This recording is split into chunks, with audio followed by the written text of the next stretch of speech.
ये दुर्भाग्यपूर्ण है कि आज़ादी के इतने साल बाद भी ऐसे मुद्दे बने हुए हैं। मैं भारतीय जनता पार्टी के लिए बता रहा हूँ ये लाइनें कि मैं दुनिया को मनाने में लगा हूँ, मेरा घर मुझसे रूठा जा रहा है। लेकिन पहलगांव की घटना ने साबित कर दिया है कि लापरवाही देशवासियों की जान ले सकती है। सच तो यह है कि ऑपरेशन सिंदूर का होना ही सरकार की विफलता का प्रतीक है। ट्रेडर्स की मुनाफाखोरी और चंदा वसूली की वजह से महंगाई बढ़ रही है। माननीय सदस्य श्री अखिलेश यादव जी।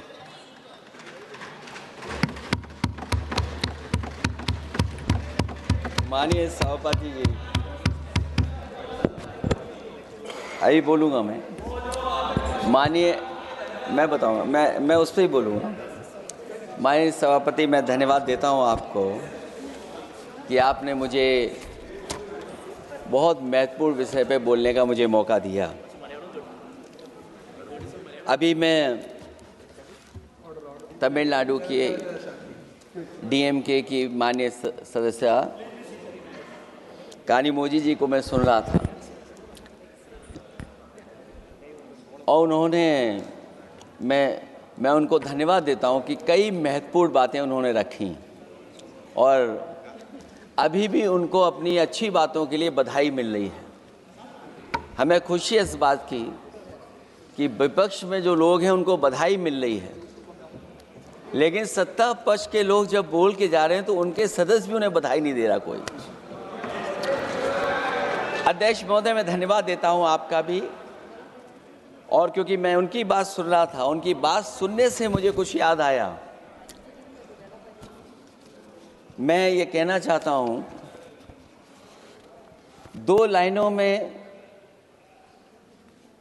कि मैं दुनिया को मनाने में लगा हूं।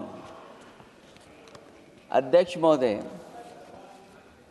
मैं भारतीय जनता पार्टी के लिए बता रहा हूं ये लाइनें कि मैं दुनिया को मनाने में लगा हूं, मेरा घर मुझसे रूठा जा रहा है। मैं दुनिया को बनाने में लगा हूं, मेरा घर मुझसे रूठा जा रहा है। अध्यक्ष महोदय, बात शुरू करने से पहले मैं सबसे पहले भारत की सेना, उसका आभार, उसका धन्यवाद देना चाहता हूं। दुनिया में साहसी फौजों में गिनती अगर होती है तो हमारी भारत की सेना सबसे आगे दिखाई देगी। उनके पराक्रम पर, उनकी वीरता पर, उनके अदम्य शौर्य पर हमें सबको गर्व है। कोई ऐसा भारतीय नहीं होगा जिसको गर्व ना हो। हमें अपनी फौज पर गर्व है और हमें इस बात के लिए भी गर्व है कि जब सेना ने अपना ऑपरेशन शुरू किया तो पाकिस्तान के जितने भी टेररिस्ट कैंप थे उन पर अटैक किया गया। न केवल पाकिस्तानी कैंपों को नष्ट किया गया, बल्कि पाकिस्तानी जो एयरबेस है उन तक पहुंच गए, उनको भी नष्ट किया, ध्वस्त किया। और जब हमारी फौज पाकिस्तान को हमेशा हमेशा के लिए एक पाठ पढ़ा सकती थी, एक ऐसा संदेश जाता कि भविष्य में पाकिस्तान कभी ये हिम्मत नहीं जुटा पाता, और ऐसा भी लगा हम लोगों को, क्योंकि अध्यक्ष महोदय, जब हम बड़े बड़े राष्ट्रीय चैनलों को देखते हैं तो उन चैनलों से ये लग रहा था कि कराची हमारा हो गया है, लाहौर हमारा हो गया है। किसी चैनल ने किसी को ये भी बताया कि हमने उनको पकड़ भी लिया है। जो कमेंट्री, जो विजुअल्स थे, वो ऐसा लग रहा था कि अध्यक्ष महोदय अब पीओके हमारा हो जाएगा। हालांकि सरकार के इंजनों को मैं टकराता हुआ देखता हूं, हो सकता है ये मेरा भ्रम हो, लेकिन पीओके के मामले में सभी इंजन हमें एक दिखाई देते हैं, और जहां पीओके पे पहुंचने तक की बात थी, कुछ लोग तो पीओके पर ये कह रहे थे कि हमारा कब्जा हो जाएगा, 6 महीने का केवल हमें मौका मिल जाए। ये अफसर सरकार आखिरकार पीछे कैसे हट गई, और क्या कारण था कि सरकार को सीज फायर का ऐलान करना पड़ा? अध्यक्ष महोदय, हमें उम्मीद थी कि सरकार सीज फायर करेगी, सरकार ऐलान करेगी, लेकिन इनकी मित्रता बहुत है, बहुत गहरी मित्रता है, और उसका परिणाम ये है कि इन्होंने अपने मित्र से ही कहा कि आप ही सीज फायर अनाउंस कर दीजिए, हमारी कोई ज़रूरत नहीं है, हम सीज फायर आपसे ही स्वीकार कर लेंगे। आखिरकार किस दबाव में ये सरकार स्वीकार कर रही है? वैसे तो अध्यक्ष महोदय, आज जिस विषय पर बोलने के लिए मैं खड़ा हुआ हूं, दरअसल वो विषय होना ही नहीं चाहिए था। ये दुर्भाग्यपूर्ण है कि आज़ादी के इतने साल बाद भी ऐसे मुद्दे बने हुए हैं। ये बात अध्यक्ष महोदय पक्ष विपक्ष की नहीं है, देश की सुरक्षा की है, जनता के जीवन और रक्षा की है। हम सब मिलकर के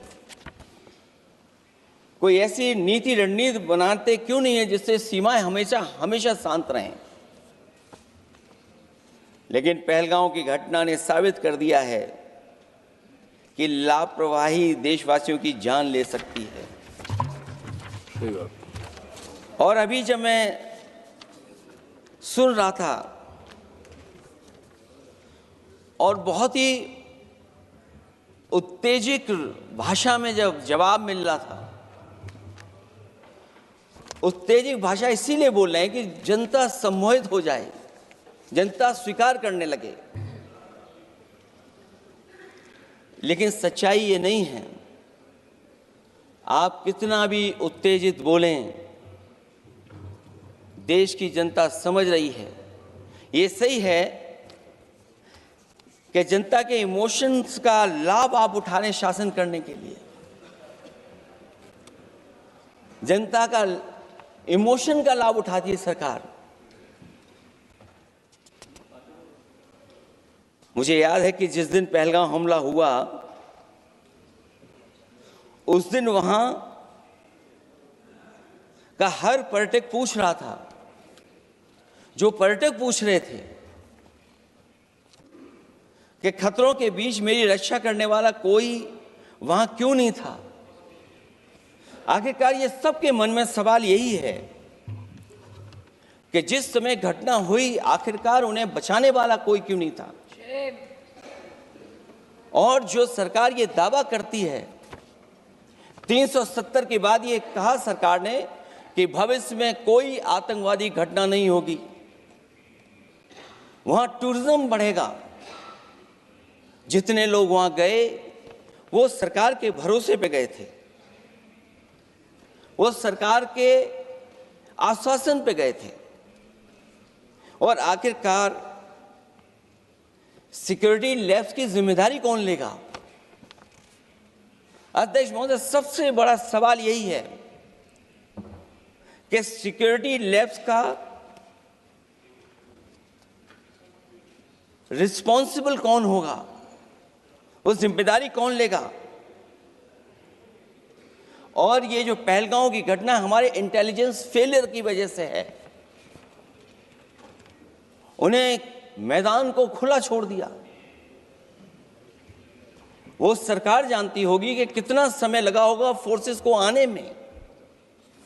आखिरकार वो जिम्मेदारी किसकी है? और फिर सरकार को ये जरूर बताना चाहिए कि सरकार क्या क्या कदम उठा रही है कि भविष्य में ऐसी घटना ना हो। क्योंकि पहलगांव से पहले पुलवामा भी हुई, और पुलवामा में भी यही बात रखी गई थी कि इंटेलिजेंस फेलियर है। उस समय भी किसकी जिम्मेदारी थी इंटेलिजेंस फेलियर की, किसी को नहीं पता। और अगर इंटेलिजेंस फेलियर पहले था तो पहलगांव में भी वही इंटेलिजेंस फेलियर हम लोगों को और पूरी देश की जनता जानती है आखिरकार जिम्मेदारी किसकी बनती है। जो लोग बड़ी बड़ी बातें कर करके चले गए,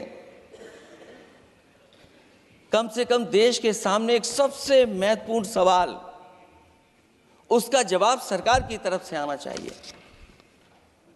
क्योंकि हमारी सीमा पर जो सुरक्षा है, जो रक्षा करने वाले हमारे सेना के लोग हैं, वो हमारी सीमाएं सुरक्षित रखते हैं। लेकिन हमारे भारत का क्षेत्रफल क्या है,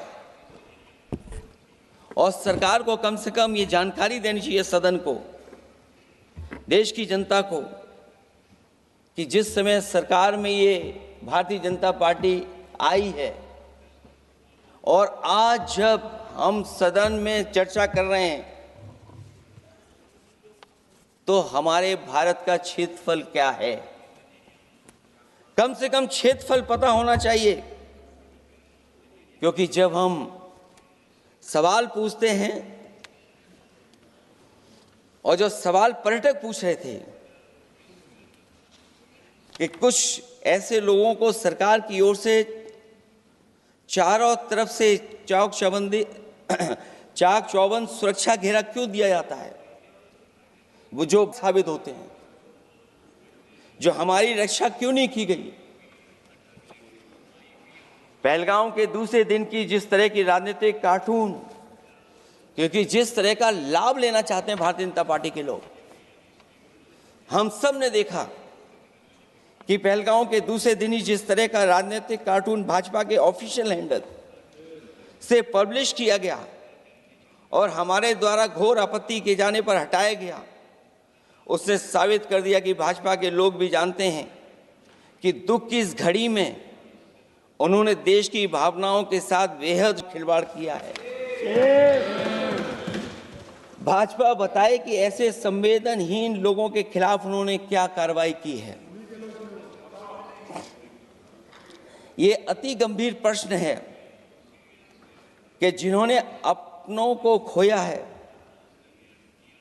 उन पर दबाव डाल करके बयान भले बदलवा दिए जाएं, लेकिन भाजपा याद रखें, बयान बदलवाने से सच नहीं बदल जाता है। पहलगांव के शहीद सैनिक की पत्नी द्वारा देश हित में शांति और सौहार्द की अपील करने पर उनसे जिस तरह का दुर्व्यवहार और उपशब्द कहे गए, उससे हर महिला और सच्चा देश प्रेमी बहुत दुखी है, आहत और शर्मिंदा हुआ है। ये सब जानते हैं कि किन लोगों की हरकत थी। इस संदर्भ में और परिप्रेक्ष्य में हमने महिला आयोग को पुरजोर अपील की थी कि वो नारी की गरिमा के विरुद्ध गलत बयानी करने वालों के खिलाफ केवल शाब्दिक औपचारिकताएं न निभाएं और बल्कि सही से कार्रवाई करें, लेकिन उस पर भी कुछ नहीं किया सरकार ने। पहलगाम की पीड़ित महिलाओं के बारे में कहे गए बयान के लिए निंदनीय शब्द से निंदनीय शब्द तक को आपत्ति होगी। नारी वंदन की जगह नारी का अपमान, निंदा और हर संभव शोषण और उत्पीड़न करना ही। पहलगाम में हुए आतंकवादी हमले के जवाब में एलजी साहब ने कहा कि वो इंटेलिजेंस फेलियर है, लेकिन यह नहीं बताया कि फेलियर क्यों हुआ है। अध्यक्ष महोदय, मैं उम्मीद करता हूं कि सरकार का ये जवाब जरूर आए कि फेलियर क्यों हुआ है। ऑपरेशन सिंदूर के नाम पर जो प्रचार किया गया वो भी निंदनीय है। सच तो यह है कि ऑपरेशन सिंदूर का होना ही सरकार की विफलता का प्रतीक है। इससे बड़ी विफलता सरकार की कोई नहीं हो सकती कि अध्यक्ष महोदय हम और आप सब मिल करके बैठ करके सिंदूर ऑपरेशन पर बहस करें, चर्चा करें। ऑपरेशन सिंदूर के दौरान विदेशी लोगों ने दावा किया कि उन्होंने उसे रुकवाया है। ये बात कई बार माननीय सदस्यों की तरफ से आई है कि आखिरकार किसने रुकवाया? हमसे हमारी संप्रभुता खंडित हुई है। संप्रभुता ही स्वतंत्रता की सुनिश्चित करती है। इधर आज़ादी के अमृत काल का ढिंढोरा पीटा जा रहा है, उधर हमारी इंटीग्रिटी को चुनौती दी जा रही है। देश की विदेश नीति पूरी तरह फेल है। ऑपरेशन सिंदूर और पहलगांव की घटना पर दुनिया के किसी भी देश ने हमारा साथ नहीं दिया। ये हमारी विदेश नीति का संकट काल है। हमारे पड़ोसी देश या तो अतिक्रमण कर रहे हैं या हमारे साथ नहीं खड़े हैं। और अध्यक्ष महोदय, जो हमारे मंत्री जी हैं, जिनका क्षेत्र बिल्कुल सीमा पर है, उनसे बेहतर कोई नहीं जानता होगा कि आखिरकार पड़ोसी देश कितना हमारी सीमाओं पर अतिक्रमण कर रहा है। गंभीर नहीं है। समाजवादियों ने हमेशा देश की सरकारों को चिताया है कि असली चुनौती और प्रतिद्वंद्विता किस देश से है, कौन पूर्वोत्तर की सीमाओं में इंक्रोचमेंट कर रहा है। सरकार को ऐसे मामलों में साहस और समझदारी से काम लेना होगा। सीमाओं से समझौता नहीं करना चाहिए। आज सरहदों के साथ देश के कारोबार को भी चुनौती मिल रही है। सरकार को आगे बढ़कर के उसका समाधान करना है, 2 कदम पीछे करने नहीं है। अध्यक्ष महोदय, जो हम लोगों को सुनने में मिलता है, ये सरकार जवाब दे कि आखिरकार जो पाकिस्तान है उसके पीछे कौन सा देश खड़ा है। आखिरकार हमें चीन से उतना ही खतरा है जितना हमारे देश में आतंकवाद से खतरा है। सरकार की जो नीतियां हैं, सरकार के जो फैसले हैं, वो कहीं न कहीं ऐसे हैं जो हमारा सीमाओं का अतिक्रमण कर रहा है, उसी की व्यापारिक गतिविधियों में मदद करने का काम करते हैं। सरकार को अपनी आर्थिक नीतियों के लिए गंभीरता से पुनर्विचार करना होगा। हमारा व्यापार कारोबार मजबूत होगा तो कोई हमें चुनौती नहीं दे पाएगा। बात केवल $1 ट्रिलियन की नहीं, बल्कि देश की सुरक्षा और आत्मनिर्भरता की होनी चाहिए। एक तरफ स्वदेशी की नीति को इस प्रकार सरकार ने ताक पर फ्री ट्रेड की बात की है, तो दूसरी तरफ मैन्युफैक्चरिंग की जगह देश को ट्रेडर कंट्री बनाकर छोड़ दिया है। यही देश के बेरोजगारी की वजह भी है। ट्रेडर्स की मुनाफाखोरी और चंदा वसूली की वजह से महंगाई बढ़ रही है। आर्थिक मामलों में ये सरकार पूरी तरह फेल हो चुकी है। भ्रष्टाचार के कारण हर जगह सड़कें और पुल ध्वस्त हो रहे हैं, टंकियां गिर रही हैं और करप्शन जगह जगह लीक होकर के टपक रहा है। मैं ये ज़रूर कहना चाहूँगा इस समय पर कि कुल मिलाकर सरकार को अपनी राजनीतिक, आर्थिक और सामाजिक नीतियों के लिए एफआईआर जरूर करना चाहिए। सरकार को अपनी राजनीतिक, आर्थिक और सामाजिक नीतियों के लिए एफआईआर लाने की ज़रूरत है। वो हर बार ये कहकर नहीं बच सकती कि चूक हुई है, क्योंकि हर बार सरकार ये कोशिश करती है कि इन घटनाओं से बच जाएं हम, केवल चूक कहकर करके। केवल हमारी सीमाएं जो पाकिस्तान से जुड़ी हैं, वहाँ तो आतंकवाद का हमेशा खतरा ही रहता है, लेकिन जो दूसरी सीमाएं हमारे देश की जुड़ी हुई हैं, उनसे भी हमारे देश को लगातार खतरा बढ़ता चला जा रहा है। आज अपनी सीमा की स्थिति गलवान से पहले की स्थिति तक भी नहीं लौटी है। जो पहले स्थिति थी वहाँ ये सरकार नहीं पहुँच पाई है। वास्तविक में नियंत्रण रेखा के कई क्षेत्रों में महत्वपूर्ण बफर जोन जब भारतीय गश्ती के लिए उपलब्ध नहीं है, तो पूर्वी लद्दाख में अतिरिक्त भारतीय तैनाती जारी है, जिससे सेना को सैनिकों की भारी कमी का सामना करना पड़ रहा है। हमें उम्मीद है कि जब इतने महत्वपूर्ण समय पर बहस हो रही है, तो सरकार अपनी अग्निवीर वाली योजना को वापस लेने का काम करेगी। जिससे कम से कम सेना की कमी, हमें सेना को पूरी की पूरी सेना मिल सके। जनवरी में अपनी वार्षिक प्रेस वार्ता में जब सेना प्रमुख ने से ये पूछा गया तो उन्होंने जवाब डालते हुए कहा कि गश्ती से जुड़े फैसले अब स्थानीय कमांडरों पर छोड़ दिए गए हैं। जैसे भारत की सीमाओं की पवित्रता अब राजनीतिक नेतृत्व का नहीं बल्कि स्थानीय सेवा अधिकारियों का मामला रह गया है। इस पे भी सरकार को बहुत गंभीरता से सोचना पड़ेगा कि जहां लगातार हमारी सीमाओं का एनक्रोचमेंट हो रहा है। चीन ने भारतीय वाहन निर्माताओं के लिए आवश्यक दुर्लभ खनिजों की आपूर्ति रोक दी है। सुना है कि बुलेट ट्रेन प्रोजेक्ट के लिए सुरंग खोदने वाली मशीनें, डीएपी जैसे उर्वरक और यहाँ तक कि कई बड़ी कंपनियों की रणनीति के तहत उनकी सप्लाई रोकने का काम किया है। जहां हम एक तरफ आत्मनिर्भर का नारा दे रहे हैं, वहीं हम किस पर निर्भर होते चले जा रहे हैं, ये भी विचार करने का सवाल है। सुनने में आ रहा है कि कुछ महीनों के बाद सरकार बीजिंग में मंत्री अधिकारी सब मिलकर के कोई बहुत बड़ी मीटिंग होने जा रही है। कहीं ऐसा तो नहीं है जो कूटनीतिक भागदौड़ चल रही है, कहीं कोई हमारी कमजोरी तो नहीं उजागर कर रही है। इसलिए जहां हमें पाकिस्तान से खतरा है, उसकी सीमाओं से हमारा आतंकवाद आ रहा है, वहीं जो उसके पीछे खड़ा हुआ देश चीन, उससे भी हमें सावधान रहना पड़ेगा। और अध्यक्ष महोदय, हम सब समाजवादियों ने कई मौकों पर ये बात रखी और कही कि हमारा खतरा पाकिस्तान से नहीं है, हमारा खतरा है चीन से।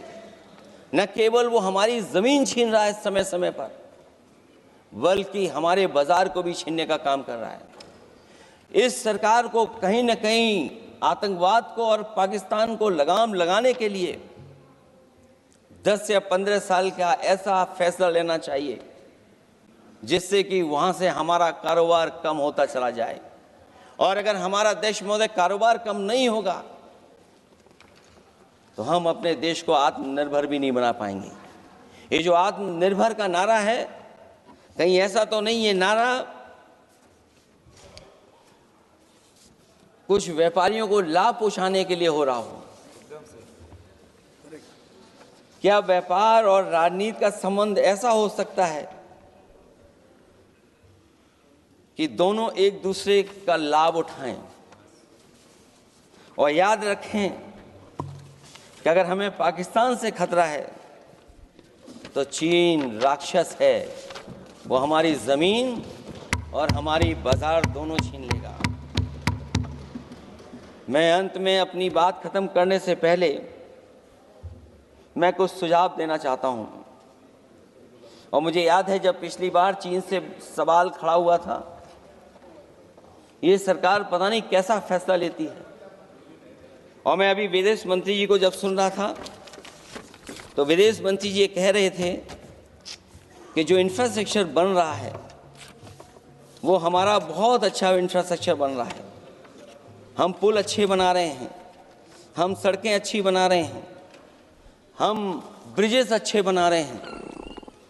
क्या ये सच्चाई है कि जिस तरह का चीन अपने सीमा पर इंफ्रास्ट्रक्चर बना रहा है, क्या उससे बेहतर इंफ्रास्ट्रक्चर हमारा बन रहा है? इसका जवाब जरूर सरकार दे। वहीं जहां हमारे डिफेंस को स्ट्रेंथन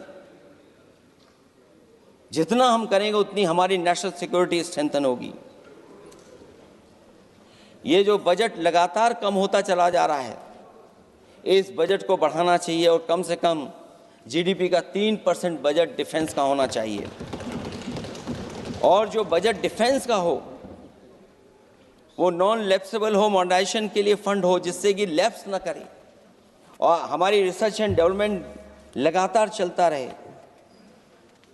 जो हमें कई बार आश्वासन मिलता है कि टेक्नोलॉजी ट्रांसफ़र भी हो जाएगा, आखिरकार टेक्नोलॉजी ट्रांसफ़र के लिए हमें वर्षों क्यों इंतज़ार करना पड़ता है? आखिरकार इसका जिम्मेदारी कौन लेगा?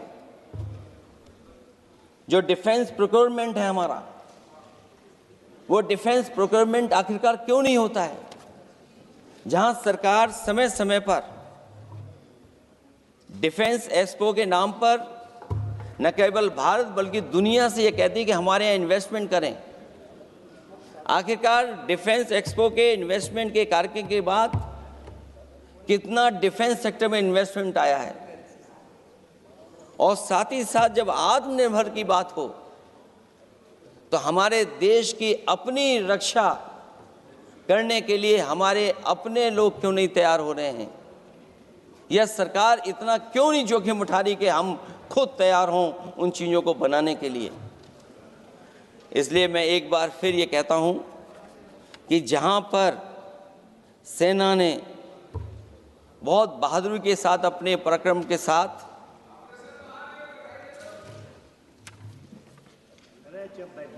पराक्रम, वीरता और अदम्य शौर्य की जो उन्होंने परिचय दिया, उसके लिए फौज को मैं बधाई देता हूं।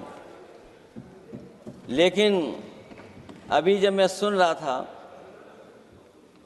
ये जो अभी आतंकवादी मारे गए हैं, आतंकवादी मारे जाते हैं, हम सब पक्ष में हैं, लेकिन हर जगह राजनीतिक लाभ आखिरकार कौन उठा रहा है? क्योंकि मैं अपनी बात खत्म कर रहा था, अध्यक्ष महोदय ये पूछ रहे हैं कि आज महादेव ऑपरेशन पे मैं धन्यवाद क्यों नहीं दे रहा हूं। अध्यक्ष महोदय, जिस समय समर्थन की बात आई, पूरे देश के जितने भी राजनीतिक दल हैं वो आपके साथ थे। आखिरकार इनकाउंटर कल ही क्यों हुआ?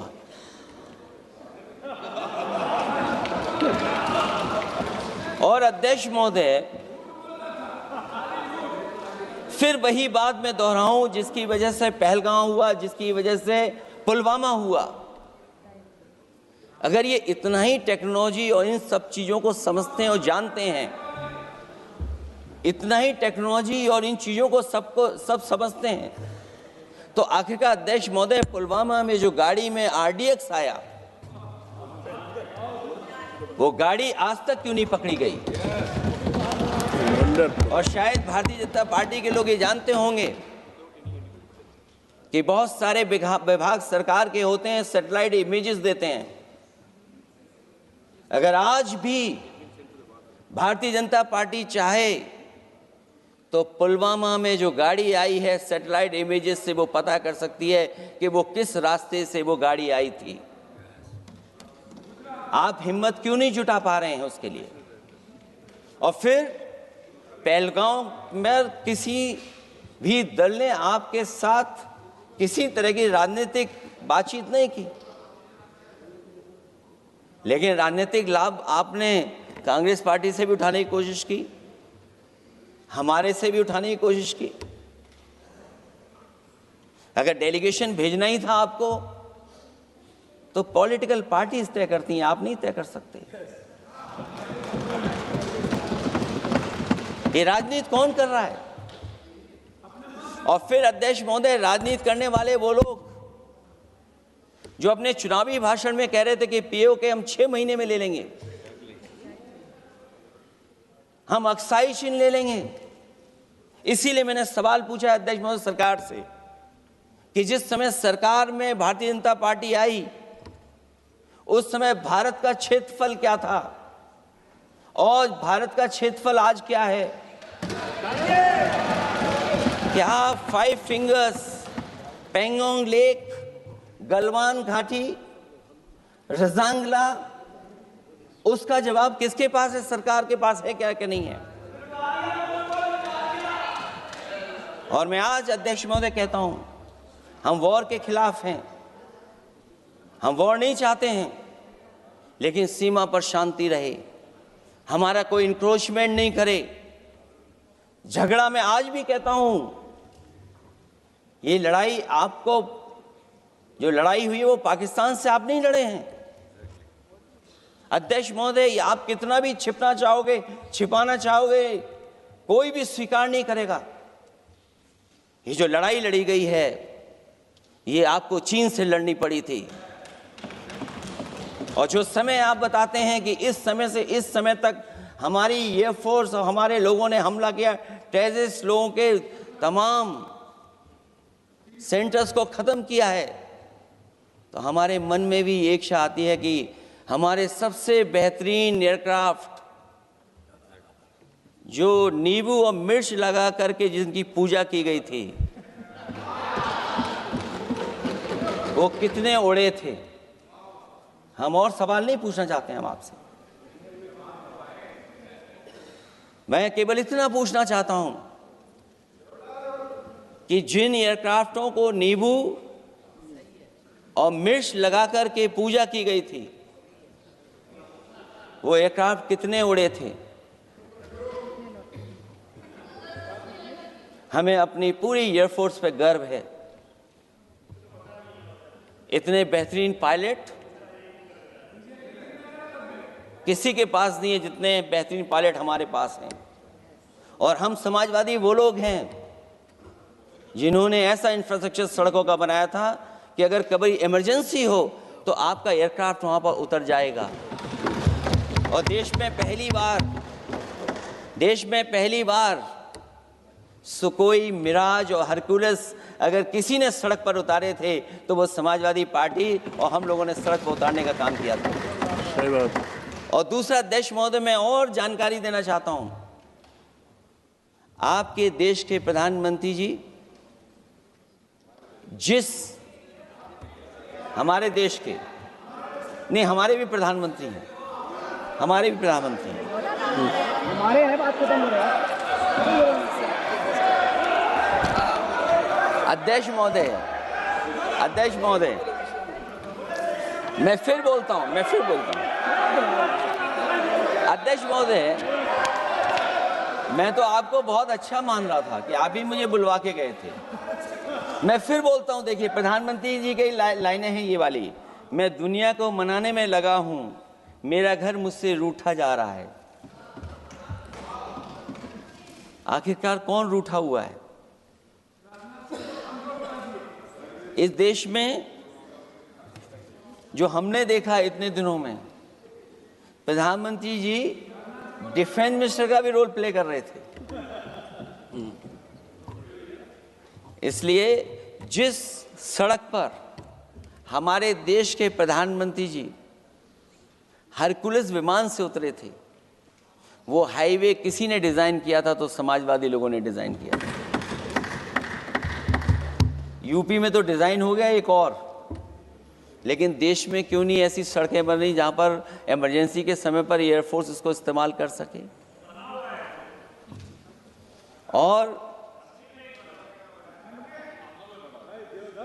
और बनाइए, मैं तो कहूंगा कि और बनाइए,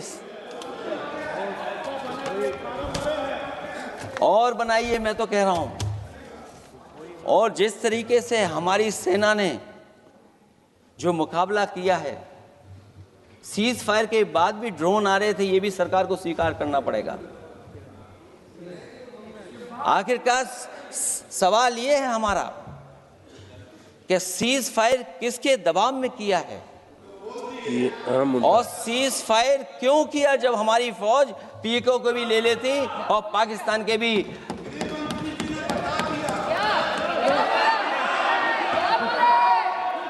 अध्यक्ष महोदय, सीज फायर आपके मंत्री जी ने नहीं किया, सीज फायर आपके मंत्री जी की तरफ से नहीं आया, क्योंकि हमारे मंत्री जी वो सोशल मीडिया को देखते नहीं हैं। सबसे पहले सोशल मीडिया पे बात आई थी, आपको 1 घंटे बाद किसी ने पढ़ के बताया होगा। इसलिए अध्यक्ष महोदय, मैं केवल इतना कहना चाहता हूं अपनी बात खत्म करते हुए, आखिरकार इंटेलिजेंस फेलियर की जिम्मेदारी किसकी है? हमारे भारत का क्षेत्रफल कितना 2014 में था और आज क्षेत्रफल क्या है? और लगातार इनकी सरकार में आतंकवादी घटनाएं क्यों हो रही हैं? और हमारे देश को खतरा पाकिस्तान से तो है ही है,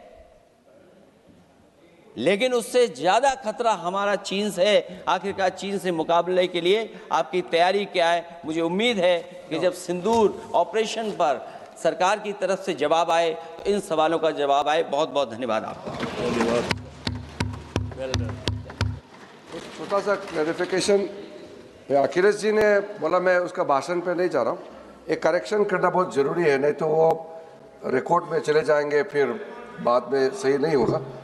इन्होंने अपना बात रखते समय कहा कि जिस प्रदेश से मैं आता हूँ वहाँ कितने अंदर चीन घुस करके कब्जा करके बैठे हैं। तो मैं रिकॉर्ड बहुत साफ करना चाहता हूँ। 1962 में जब चीन आक्रमण हुआ 10 अक्टूबर को, मेरे गांव से होते हुए 1 महीने 10 दिन असम के मिसामारी तक पहुंचे चीन के आर्मी।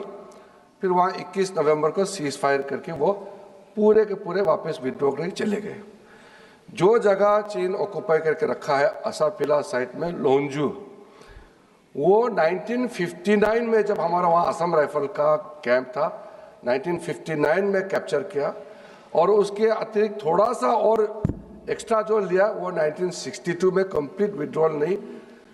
उसके बाद 1962 के बाद वहाँ मैकमोहन लाइन ज़मीनी पे रेखा नहीं, इसको LAC कहा जाता है, लाइन ऑफ एक्चुअल कंट्रोल।